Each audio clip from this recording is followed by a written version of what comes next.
The ruins of Gomorrah also revealed something else, something with a biblical echo. Unlike her sister city, Gomorrah had been consumed by fire.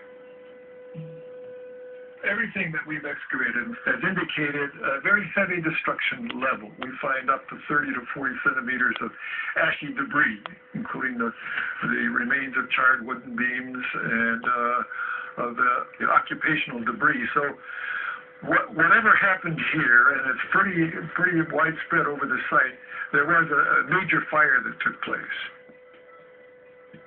There was a thick layer of ashes below the topsoil all over the site. Thatch roofs and that sort of stuff. Wooden roof beams would have burned very quickly.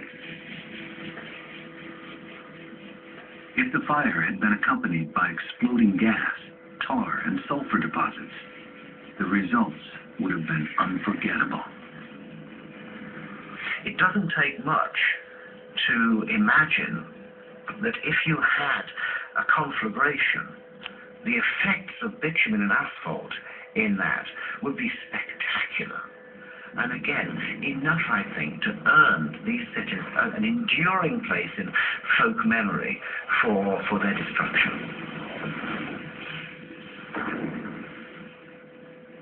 Afterwards, the skeletons of both towns would have sat bleaching in the sun, while 1,000 years of travelers passed them by and heard stories about how they died. So you're talking about people handing down by word of mouth a story about the destruction of these two cities for more than 1,000 years.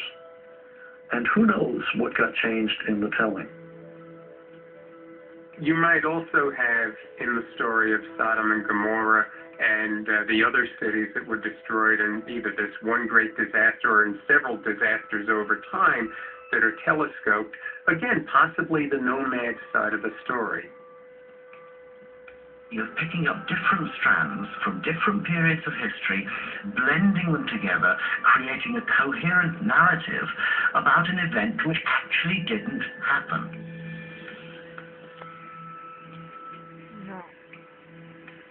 There's no doubt that something happened out here a little over 4,000 years ago. But what it was, invasion, earthquake, fire, or some combination of all three, we'll probably never know.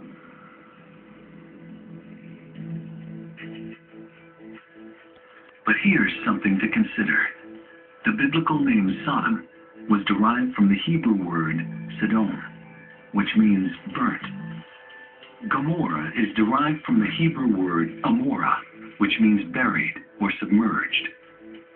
And you could hardly find better words to describe Gomorrah and Babadraw in the centuries that followed their destruction. So maybe the Bible was onto something after all. I think it's very important not to make the writers and the editors of the Hebrew Bible look like charlatans or fools. They were telling the truth as they understood it. And the truth as they understood it involves sex and destruction, sin and the wrath of God. Connect the dots. Apply a moral. And you have a story that will live for 1,000 years. Or even more.